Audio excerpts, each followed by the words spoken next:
पूर्वी दिल्ली नगर निगम के मेयर श्याम सुंदर अग्रवाल के कार्यकाल का शनिवार को आखिरी दिन था।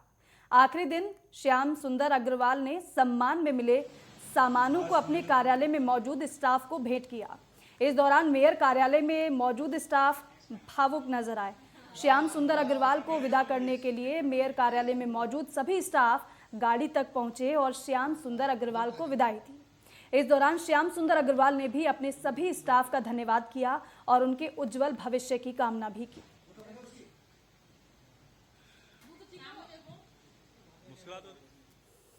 यूरोपीय देशों की तरह पहली बार देश की राष्ट्रीय राजधानी दिल्ली में भी अब रोबोट आग बुझाएंगे। जी हां, क्योंकि केजरीवाल सरकार ने दिल्ली के दमकल विभाग के बेड़े में 2 फायर फाइटर रोबोट को शामिल किया है। रोबोट की मदद से आग बुझाने वाला दिल्ली देश का पहला राज्य बन गया है। ये remote control fire fighting robot Delhi की तंग गलियों, गोदाम, बेसमेंट आग, जंगल की आग, फोर्सिबल एंट्री पॉइंट, अंडरग्राउंड या फिर ह्यूमन रिस्क वाले तमाम इलाकों, तेल और केमिकल टैंकर, फैक्ट्री जैसी जगहों पर आसानी से पहुंचकर और सीढ़ियों पर चढ़कर और शीशे तोड़कर आग बुझाने में सक्षम है। आपको बता दें कि मुख्यमंत्री अरविंद केजरीवाल ने ट्वीट कर कहा है कि हमारी सरकार ने रिमोट कंट्रोल्ड फायर फाइटिंग मशीनें खरीदी हैं। अब हमारा बहादुर फायरमैन 100 मीटर की दूरी से आग से लड़ सकता है। ये क्षति को कम करेगा और कीमती जीवन को बचाने में मदद करेगा।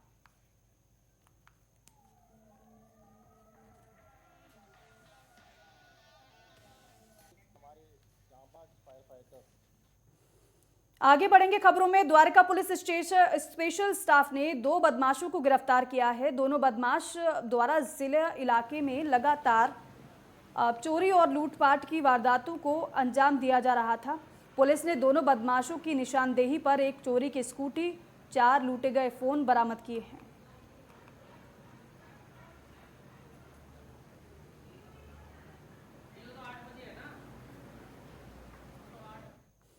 और जनवरी 2022 में एक चलती आरटीई में चाकू के बल पर 4 बदमाशों ने कंडक्टर से पैसे और मोबाइल लूटने वाले बदमाश की पुलिस को लंबे समय से तलाश थी, जिसके बाद पुलिस की लगातार कोशिशें रंग लाई और उत्तम नगर से सोनू नाम के बदमाश को पुलिस ने गिरफ्तार कर लिया है।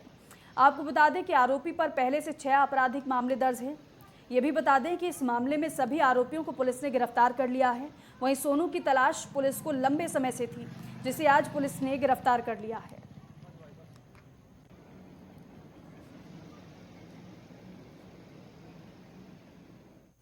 और दिल्ली के नजफगढ़ में डीसीपी शंकर चौधरी के नेतृत्व में पुलिस को बड़ी कामयाबी मिली है। आपको बता दें कि पुलिस ने मुखबिर की सूचना पर एक बदमाश को गिरफ्तार किया है। पुलिस ने बदमाश के कब्जे से एक पिस्टल और एक जिंदा कारतूस भी बरामद किया है।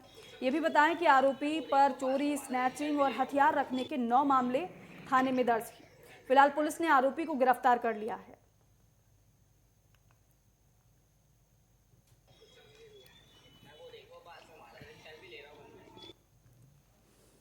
और वहीं द्वारका पुलिस ने ऑपरेशन वर्चस्व अभियान के तहत अपराध पर लगाम लगाने की मुहिम तेज कर दी है। में ऑपरेशन वर्चस्व को चलाया जा रहा है, जिसके तहत पुलिस ने मुखबिर की सूचना पर 2 चोरों को गिरफ्तार किया है। पुलिस ने चोरों की निशानदेही पर चोरी के और दिल्ली की जनता ने पेट्रोल और डीजल के दाम कम होने पर राहत की सांस ली है। आज दिल्ली की सड़कों पर जब दिल्ली वासी निकले तो पेट्रोल और डीजल के दाम कम मिले। जानकारी देते पेट्रोल के दाम पर 9 रुपये 50 पैसे प्रति लीटर कमी हुई है, तो वहीं डीजल पर 7 रुपये कम हुआ है। इस पर जब लोगों से राय जानी गई तो उन्होंने कहा कि दाम घटे हैं, अच्छी बात है, लेकिन और भी ज्यादा दाम घटने की जरूरत है। लोगों का मानना है कि दाम पहले से दुगना आंकड़ा पार कर चुका है, इसलिए 9 या 7 रुपए की बजाय दामों में काफी गिरावट आनी चाहिए। अंदर से पहले 105 बहुत ज़्यादा लगता था, मतलब एकदम पेट्रोल की हाइप इतनी बड़ी थी कि जो हमारे जैसे आम जनता है वो बहुत डिस्टर्ब हो गई। तो इसको देखते हुए 95 बहुत अच्छा रहता है, पर देखते हैं फ्यूचर ये रेट गिरेगा या एक्सटेंड होगा, पता नहीं। इससे गवर्नमेंट। आप प्रवक्ता दुर्गेश पाठक ने दिल्ली में मानसून आने से ठीक पहले एनसीटी को लेकर भारतीय जनता पार्टी पर निशाना साधा। आम आदमी पार्टी के प्रवक्ता दुर्गेश पाठक ने आज दिल्ली में आप मुख्यालय पर प्रेस कॉन्फ्रेंस कर बताया कि दिल्ली में मानसून आने में मौसम विभाग के अनुसार केवल 12 से 15 दिन बचे हैं। लेकिन दिल्ली में बीजेपी शासित एमसीडी ने कहीं पर भी छोटी से लेकर बड़ी नाली पर साफ सफाई का कोई भी काम शुरू नहीं कराया है, जिससे दिल्ली में मानसून आने पर पूरे दिल्ली को हमेशा की तरह इस बार भी बेहद कठिनाइयों का सामना करना पड़ सकता है। वहीं दुर्गेश पाठक ने बीजेपी शासित एमसीडी को चेतावनी देते हुए कहा, अगर बीजेपी ने दिल्ली में नालों में कीचड़ को नहीं निकलवाया तो दिल्ली को इसके गंभीर परिणाम झेलने पड़ सकते हैं। अभी हमारे साथ है आम आदमी पार्टी के सीनियर लीडर दुर्गेश पाठक से। पाठक साहब, एमसीडी को लेकर जो विवाद चल रहे हैं, जो मामले चल रहे हैं, इस बारे में थोड़ा एक बार बताएं। देखिए, आज 22 तारीख है।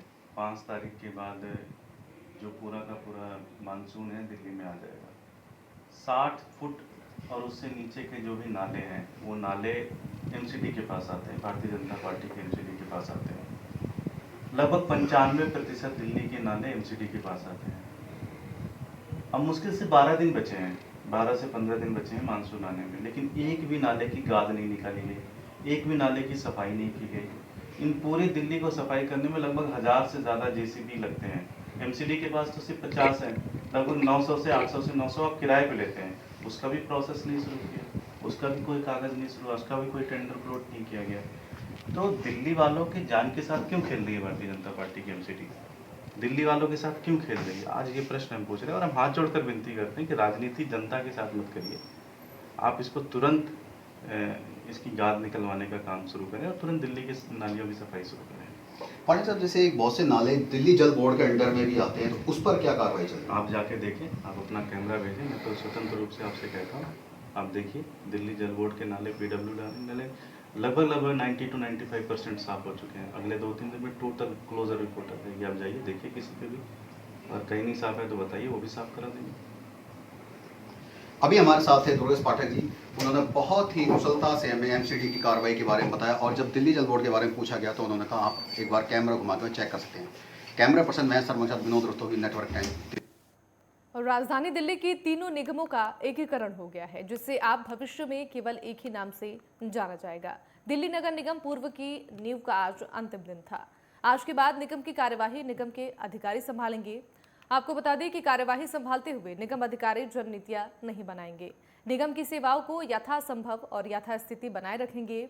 इसी बीच दक्षिणी दिल्ली नगर निगम के महापौर मुकेश सुरयान ने जिम्मा संभालने वाले सभी अधिकारियों को शुभकामनाएं दी और उन्होंने आशा जताई है कि निगम अधिकारी जनता को परस्पर अपनी सेवाएं देते रहेंगे। आप सबको बधाई देना चाहता हूं, सभी अधिकारी को बधाई देना चाहता हूं कि आज निगम का एकीकरण का पूरी तरह से विलय हो गया है, और उन अधिकारियों को सबको मैं शुभकामनाएं देना चाहता हूं जिन्होंने आज नए पदभार संभाले, और उम्मीद करता हूं कि दिल्ली के विकास के लिए एमसीडी में जी जान से काम करेंगे। मैं सभी अपने कर्मचारियों को भी बताना चाहता हूं कि एमसीडी का विलय, एकीकरण आपके हित में, दिल्ली के विकास को गति देने के लिए, नगर निगम के क्षेत्र के विस्तार के लिए, आप सबकी समस्याओं को हल करने के लिए हुआ है। किसी भी हमारे कर्मचारी साथी को किसी भी तरह घबराने की जरूरत नहीं है। ये भारतीय जनता शासित निगम या दिल्ली नगर निगम किसी भी कर्मचारी को अपने पद से या उसको नौकरी से नहीं निकालने वाले हैं। इवन अगर जरूरत पड़ी तो हम नई पद भी क्रिएट करके नई भर्तियां भी करेंगे।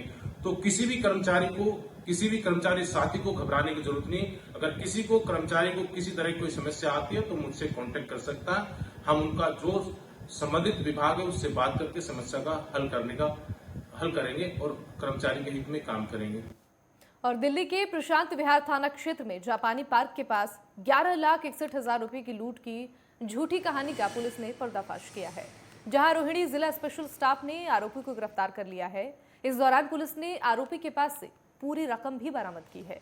आपको ये भी जानकारी दे दें कि पुलिस को ये सूचना मिली थी कि 20 मई की दोपहर प्रशांत विहार थाना पुलिस को एक कॉल रिसीव हुई थी, जिसमें पीड़ित ने जानकारी दी थी कि स्कूटी पर जाते समय 3 बाइक सवार लड़कों ने गन पॉइंट पर उसके साथ 11,61,000 रुपए की लूट की वारदात को अंजाम दिया है, और जिसके बाद पुलिस ने मामला दर्ज कर जांच शुरू कर दी और आरोपी को गिरफ्तार कर लिया है।